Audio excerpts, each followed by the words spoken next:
Live direct from the heart of Moscow, this is RT on what is a busy night with breaking news coming out of Libya. Let's get right to that. Reports are coming in that Libyan leader Muammar Gaddafi's personal security guard has disarmed and surrendered. The rebel council says it will stop the fighting that's raging around the capital, Tripoli, if Gaddafi leaves the country.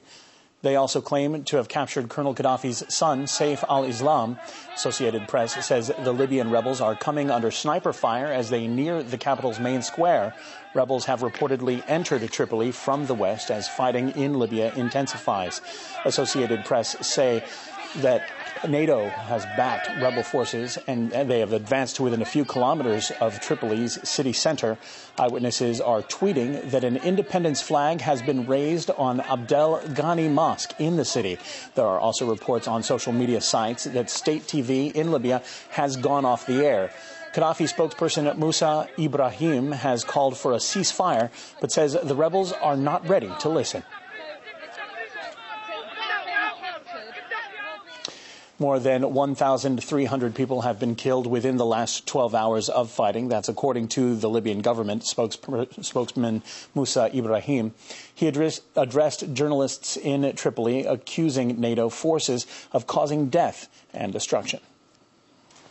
NATO is attacking the heart of a peaceful civilian city. It's attacking an army that is taking defensive positions. It's attacking volunteers, and NATO gives direct air cover to these armed gangs who have no political project, no real dream for Libya. What they want right now is vendetta and revenge. Political analyst Mahdi Nazemroaya, who's in Tripoli, says NATO is the major key player in the assault.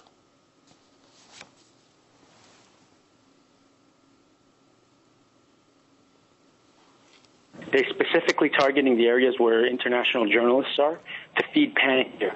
NATO has done all the heavy work. This is a NATO war. Make no mistake, this is a NATO war. They heavily bombed cities west of here. They bombed all night without even 10 seconds of stopping. They bombed this entire city. NATO landed the insurgents onto the coast of Tripoli. They have no respect for the international press. I was putting up a sign on the hotel, on top of the hotel. I took the initiative to do that and write press, and snipers shot at me.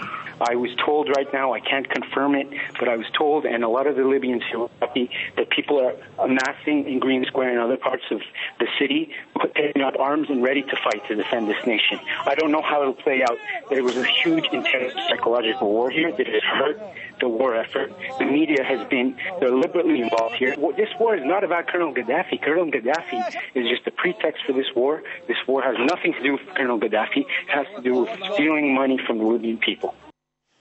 A key player in the military campaign against the Libyan regime, Washington, has claimed the rule of Gaddafi is coming to an end. The U.S. is reported to be in close contact with rebel leaders and is monitoring the situation on the ground. RT's Gayna Chichikan has more from Washington. We haven't heard any official statements yet, but as the rebels are closing in on Tripoli, we might be well seeing the end of Gaddafi regime. The whole of the international community has been united in saying that Gaddafi has no future in Libya, and that including all of the members of the UN Security Council. They all shared that view that Gaddafi must go, including Russia as well. But the means by which NATO has been accomplishing the goal of ousting Gaddafi have seen many violations of the UN resolution that authorized the military intervention 6 months ago. The resolution was designed to protect civilians, but many innocent civilians have been killed by NATO strikes during those 6 months. And the funneling of weapons to Libyan rebels has been done in clear violation of the arms embargo that was imposed on Libya. Western powers clearly took sides in the civil war, basically disregarding a whole part of the population that never wanted an intervention in the first place. In light of all those violations, it was very unlikely likely that the UN Security Council would have adopted another resolution on Libya come September. And September is when the previous resolution runs out. So it was very crucial for the rebels and NATO to carry out the operation before the resolution expires. From what we see on the ground, the rebels might be meeting the deadline there. Although the rebels are far from being a homogeneous group, their official leadership, and that is the Transitional National Council, has been recognized by all allied forces there who have been helping them oust Gaddafi. The rebels have seen some heavy backing. They've been heavily backed by Western powers, including the United States. The head of the council, Mustafa Abdul Jalil, has traveled to Washington a number of times. He has received overwhelming support from politicians here, so he's definitely seen as their man in Tripoli. But one of the stumbling points here is that he hasn't been chosen as a leader by the Libyan people themselves. And many Libyans are outraged by the fact that those very important choices are being made